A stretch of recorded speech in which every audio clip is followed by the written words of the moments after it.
So I am going to focus on the seafloor, and to make it a little more specific, I'm really going to focus in Southeast Asia because that's the area that I've studied the most. I think I have the best understanding, and I'm going to talk a little bit about this competition between China and the ASEAN countries. And so just to make sure we're on the same page, there are 10 countries that officially belong to ASEAN. They added 3 more at some point, kind of a +3, and then they added 3 more to make it a +6. But the 10 countries that are in the core of ASEAN are Indonesia, Thailand, Malaysia, Singapore, the Philippines, Vietnam, Myanmar, Cambodia, Laos, and Brunei. Okay, and I think those are in order of population. So it's just how they printed it out on from the screen I copied. So those are the countries, and you'll recognize that those are all the countries that sort of surround China in the South China Sea. And so when you read U.S. policy, you read a lot about initiatives that are designed to support those countries. Okay, since I think most of the people on the call have a military background, maybe not all, I decided to frame this in terms of a reference that I think we all understand, and it's policy, strategy, operations, and tactics. So I'll just work down from top to bottom. So what is our U.S. policy towards the Indo-Pacific and the ASEAN nations? And I think I can sum it up in just a few words. And we want to see a free and open Indo-Pacific. And that term free and open is repeated many, many times throughout many current policy documents. And you'll see very similar language in policy documents from previous administrations. Obviously, Indo-Pacific has become a much greater area of focus because in the last decade or so, because of the buildup of China and their intent to exert influence over that region. So what does that mean? What does free and open mean? So at the highest level, it means that we want countries, sovereign countries, to be able to exercise sovereignty really without being bullied. We know who the bully is. It's China. Just to give some examples, most people have heard about the Spratlys and the Paracel Islands and the Scarborough Shoals, which have, each of those have multiple countries that have claims going back many, many years. But in recent years, China has put forces, missiles on those islands. And that's not to mention the islands that they've been been creating out of coral reefs, where they've basically excavated the seafloor and built new islands, and they've even put an airstrip on one of those islands. So that's what's happening. So you have these 10 countries. They're all relatively small, but what chance do they have in order to counteract or to balance any of the influence that China has? Well, if just to give you a few statistics, if you put them all together, they have 650 million people. That's their population for all 10 countries combined, compared to China's 1.4 billion. So it's about, a 2-to-1 ratio. Their total GDP is about $3 trillion a year, compared to China's 14 trillion today. So that's about a 5-to-1 ratio. Here's one that's not going to seem intuitive, but I'll talk about it a little bit. The average monthly income in China now is about $4,000 per month. Now that's across all occupations, and in the ASEAN countries, it's more like $750 a month. So that's a big difference. And why is that important? So when we talk about balance, one of the things that China has really benefited from over the last, Jason, give me a thumbs up if you can hear me. Okay, good. So one of the things China's benefited from over the last few decades is low average income, and specifically the ability to entice companies to bring manufacturing into the country. Well, as their middle class grows and their median income grows, their products become more expensive to produce in China. And so if you look at the countries that share similar geography to China, they're in the same area, they have lower median income, they become much more competitive, and that competitiveness allows them to grow their GDP, grow their economy. And that's, we'll talk about it a little more. Again, I don't want to get too far into the policy, but that's part of our focus here, is to help those countries grow their economies. It doesn't tell the whole story, those few numbers that I gave you, but the idea is to try to give you a sense that the ASEAN countries, if they work together, they have a chance to influence the outcomes that happen in the region, especially if we continue to support them. Okay, so if you read our policy, the U.S. policy, in terms of what we want to do to support ASEAN countries, it's broken down into a few areas, and this is not all-inclusive, but we want to help them improve their governance, build infrastructure, fund growth, economic growth, strengthen networks. And when I say networks, I mean the ability of the countries to work together. Think about not quite the European Union type of governance, but a more interconnected, more synergistic type of governance across the nations, and to help them build military strength.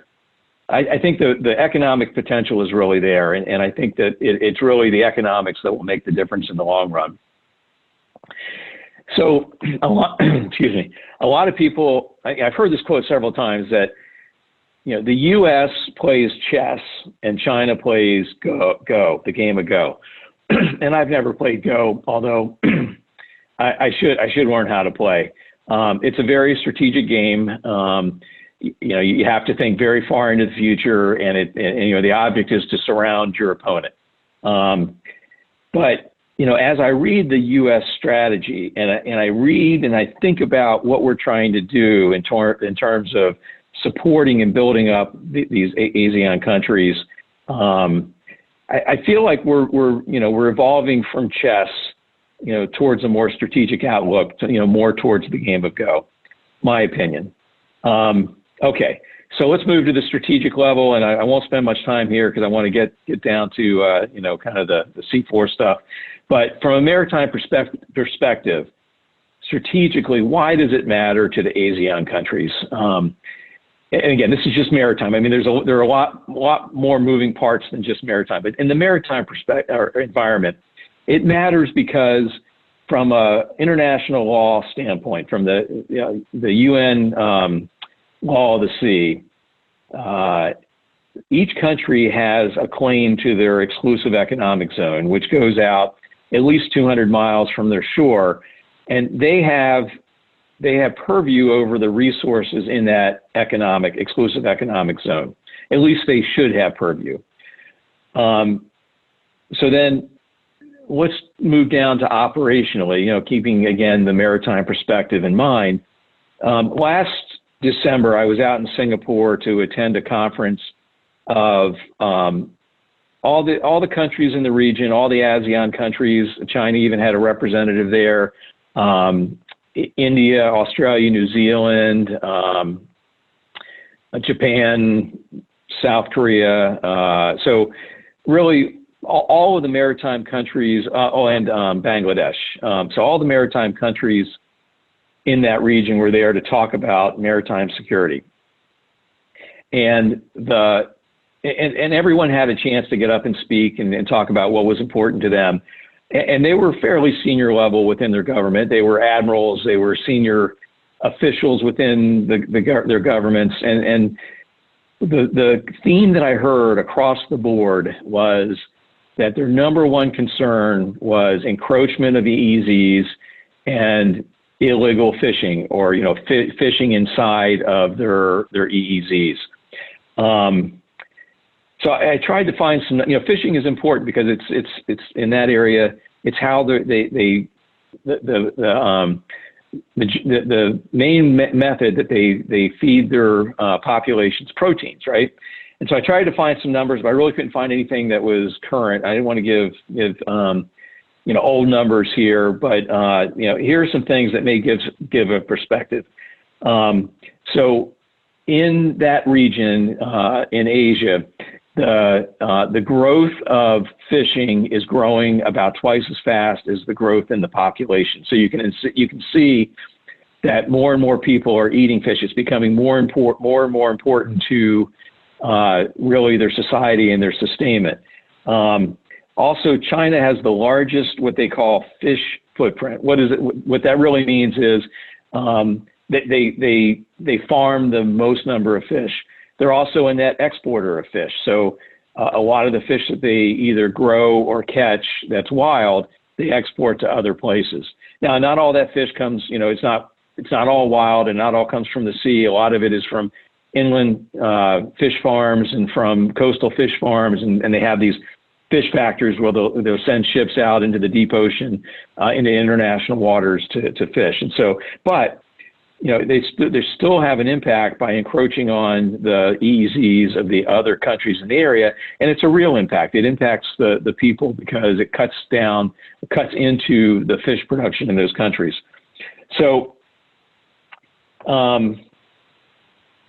not to mention that China, as a nation, they nationally support their fisheries industries, and they can use satellite imagery and hydrographic survey equipment and all these technologies to help support their fisheries, whereas the smaller countries don't have the resources to be able to support the industries in that way. Okay, so what is Congress doing, our Congress doing to try to help? Well, they've appropriated a lot of money under several different programs to try to achieve or help support achievement of security in several areas. So energy security, water security, human capital, trade, cybersecurity, governance, and food. And that's just to name a few. I mean, these programs are multi-agency within the U.S. and multidisciplinary in terms of what they support.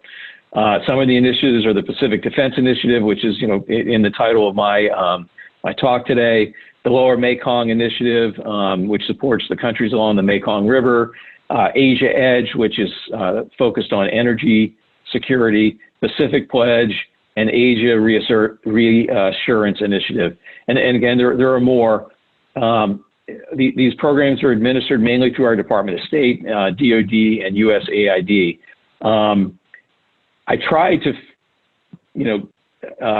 come up with a total number of how much we spend in the region every year, and it's just so divided up. I couldn't come up with a number, but my sense is it's somewhere between $2 to $3 billion a year that we spend in grants to the ASEAN countries, and that's not to mention the private investment that we do, the loans that we give to help build commercial industry in the area, but just $2 to $3 billion in grants is my sense.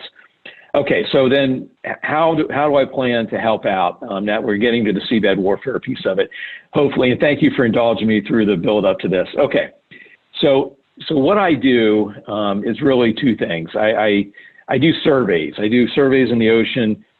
They're hydrographic surveys of the ocean environment, and bathymetric surveys, which is really mapping the bottom of the ocean. So think of it as mapping or topography for the bottom of the ocean. And the other area is designing components and systems that operate on or near the seafloor. Okay, so how can that be applied to help these countries out? So what I'm talking to our government about is providing support to help the countries better manage their resources in their EEZs and actually manage their EEZs. So I mentioned the UN Law of the Sea. It's UNCLOS. I forgot what the C stands for right now, but anyway, UNCLOS. So in UNCLOS, there's a provision there where a country can actually extend their EEZ out past the 200-mile mark if they survey and can demonstrate where their continental shelf ends, and then their EEZ will actually extend out to the end of their continental shelf. And in most countries, the continental shelf goes out more than 200 miles. So I can help the countries lay claim to a larger area and be able to collect resources from that larger area. I can help them improve the efficiency of their fisheries industry, and this may seem not obvious, and it wasn't obvious to me until I started researching. But let me give you an example. So up in Canada, one of their industries is scallops. They go out and they fish scallops and sell them, and they were on a kind of a quota system up there, and they still are. But what happened over the years is this one company kept buying the quotas from other companies, and now they're the largest producer of or exporter of scallops. Well, a company, it was actually a university, went up there under contract and did bathymetric surveys of the area where they fish for the scallops. And they showed this guy who owns this large company the map of the undersea environment, and he got really emotional. And the reason was because he had created this map in his mind over decades and decades of going out and fishing, but no one had ever gone out and actually created a map. And when he saw the map and correlated that to his mind, to what he built up in his mind, kind of corporate knowledge, it gave him this greater level of understanding, like, oh, well, that's what I've been thinking about all these years. So not only did it increase the efficiency, which meant that, they could get to their quota much faster because the scallops would only hang out in certain areas based on what the bottom looked like.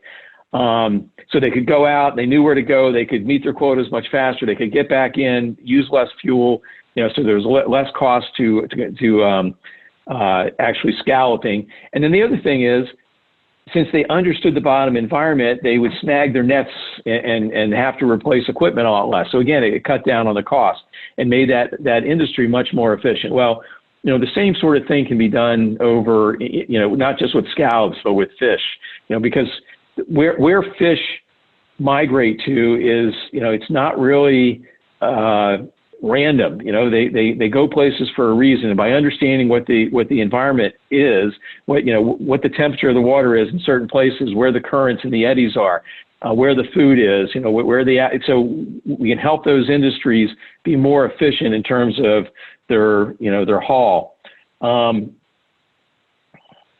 So, a few other areas, sorry about this, energy sustainability, it's important all over the world. So some of the areas, the offshore areas of energy production are wind farms, thermodynamic energy production, and wave energy production.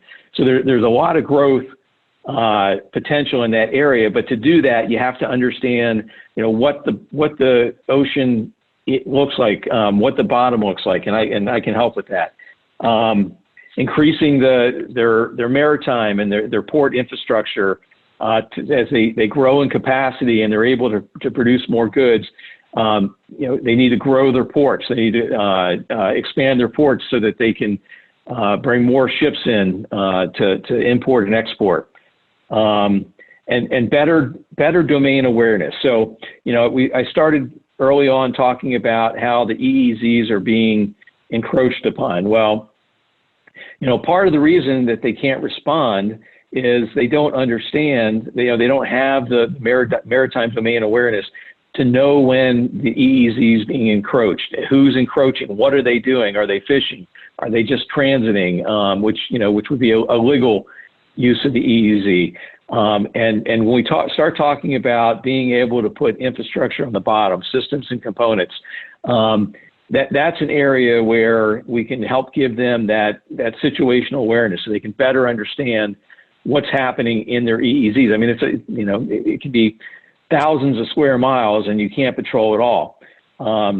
So anyway, and just a disclaimer here, I'm not doing any of this at this time. This is my vision. This is what I'm talking to our government about, helping support our allies over in the Southeast Asia area. So anyway, hey, thanks for your indulgence today, and I'm willing to take any questions that you might have.